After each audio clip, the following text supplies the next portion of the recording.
ইডির বিশেষ আদালতে কয়লা পাচার মামলায় অভিযুক্ত হিসেবে মনোরঞ্জন মণ্ডলের বিরুদ্ধে চার্জশিট দিল ইডি। আরো তথ্য আমরা জানবো আমাদের প্রতিনিধি আবির দত্তর কাছ থেকে।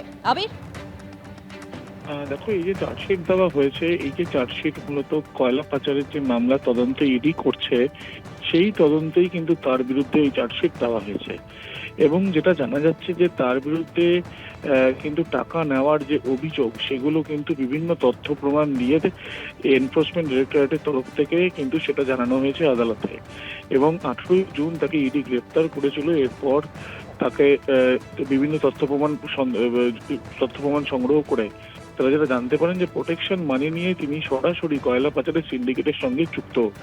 গুন্ডা ট্যাক্সের ভাগ তিনি পেয়েছেন, এমনকি কয়লা পাচারে করে তিনি অ্যাকাউন্টে কখনো 50 লক্ষ, কখনো 25 লক্ষ টাকা তার অ্যাকাউন্টে এসছে, এমন টেক্সট মেসেজও মনোরঞ্জনকে করেছিল কয়লা মাফিয়া চিন্ময় মণ্ডল। এছাড়াও 7 কোটি টাকা প্রায় পকেটে এসে নিয়েছে মনোরঞ্জন, এমনটাই ইডির দাবি।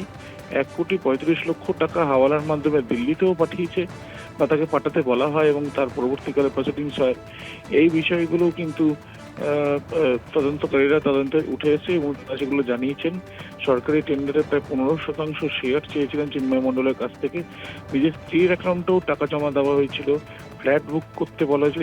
এ ধরনের একাধিক তথ্য প্রমাণ কিন্তু দেওয়া হয়েছে এই চার্জশিটে। 60 পাতার এই চার্জশিটে উল্লেখ করা হয়েছে যে হোয়াটসঅ্যাপ চ্যাট থেকে অনেক কয়লা পাচারকারীর সঙ্গেও এর যোগাযোগ ছিল। অর্থাৎ একজন পুলিশ অফিসার, তিনি ইনচার্জ ছিলেন থানার, তার বিরুদ্ধে এরকম গুরুতর অভিযোগ বিভিন্ন তথ্য প্রমাণ দিয়ে ইডির তরফ থেকে চার্জশিটে পেশ করা হয়েছে। এবং সেখানে এটাও বলা হয়েছে 7 বার তাকে সমন করা হলো, তিনি একবারও আসেননি। এবং তারপর যখন তিনি আসেন 18 জুন তাকে কিন্তু ইডি দপ্তরে হাজিরা দিলে তাকে তারপরে জিজ্ঞাসাবাদ করার পরে গ্রেপ্তার করা হয়।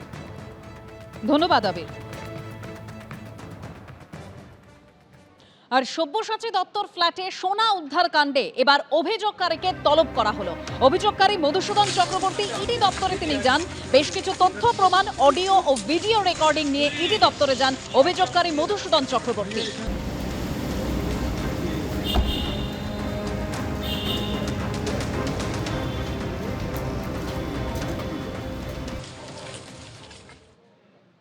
আমাকে সমন করেছে আজকে 14 আগস্ট। সব্যসাচী দত্তর ওই ব্যাপারে জানতে চেয়েছে ইডি। পিএমএলএ সেকশানে কোনো মামলা রুজু হয়েছে, সেই তদন্তের জন্য আমি এসছি। আমাকে নথিপত্র নিয়ে আসতে বলেছে, আমি সেসব নিয়ে এখানে এসেছি ইডি দপ্তরে। আমার যে ভয়েস স্যাম্পেলটা, যে ভয়েসে যে আমাকে থ্রেট করেছিল, যে ভয়েসে আমার সঙ্গে সব্যসাচী দত্তর কথা হয়েছিল, সে ভয়েসের স্যাম্পেলের নথিও বারাসাত মাননীয় জজ সাহেব আমাদের নথি পরীক্ষা করেছিলেন উভয় পক্ষেরই। সেই পেন ড্রাইভটাও আমি সাথে করে নিয়ে এসেছি। আমি সত্যের বিচার চাইছি।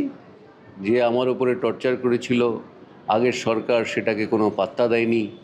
বর্তমান সরকার, মাননীয় মুখ্যমন্ত্রী, সেটা সঠিক বিচার তার কাছ থেকে পাবো, তিনি সঠিক বিচারের আশায় বসে আছি। এবিপি আনন্দ, এগিয়ে থাকে, এগিয়ে রাখে।